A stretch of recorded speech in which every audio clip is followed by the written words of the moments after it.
Greetings, respected viewers. I'm George from Ireland. Here I am in St Pancras station, and beside the statue of Sir John Betjeman. John Betjeman was born here in London in 1906. So he grew up in the northwest part of the city, and he called that area Metroland. And he saw how it was semi-rural in his childhood, but that was disappearing and it was becoming urbanized, something that we somewhat regretted. So he was always unhappily compromised between the countryside and the cityscape. So he went to Marlborough College and then to Oxford University, Wadham, if memory serves me, right? So his surname Betjeman really would have been Betjeman, and about a century before his birth, his ancestors moved from the Netherlands, and they've been cabinet makers here.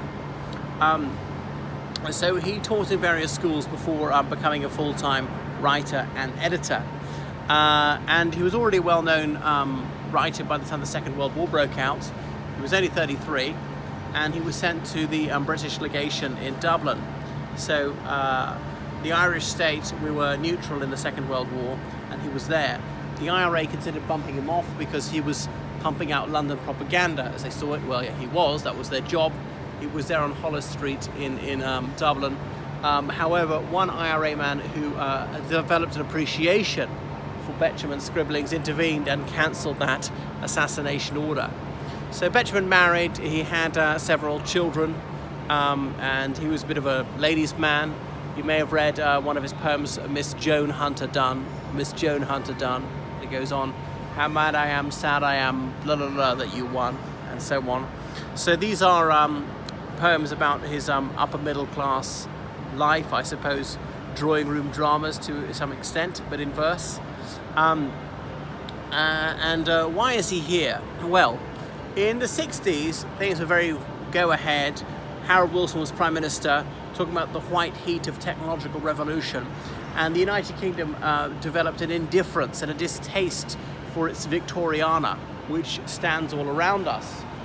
So look how enormously high the roof is. This huge arching roof held up with these steel girders, emitting as much light as possible.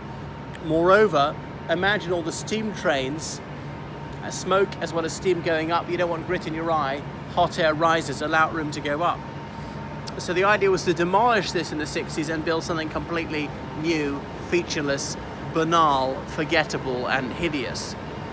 And so Betjeman intervened. He said, no, we must save it. It's a masterpiece of mid-Victorian architecture.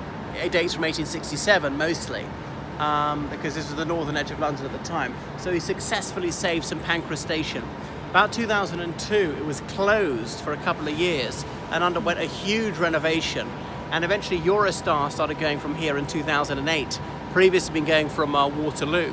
And for 10 years, they did nothing with that extra Waterloo capacity, about another 5 platforms. Finally, they got 5 surface level platforms at Waterloo they got another 5 they can add underground, but they've done nothing with them. So from here, you go straight to Paris or indeed Brussels, change at Brussels for Amsterdam, or change at Paris for almost anywhere else in Europe.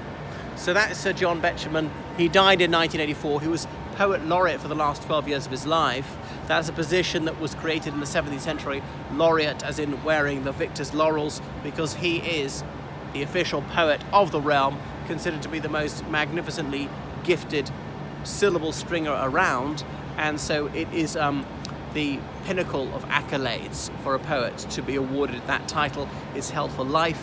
Ted Hughes has held it, Sir Cecil Day-Lewis, many more I could mention. So that is him. Well, that's why he's memorialised. His daughter, Mrs. Lycett Green, is quite well known in horsey circles. That's enough about Sir John Betjeman.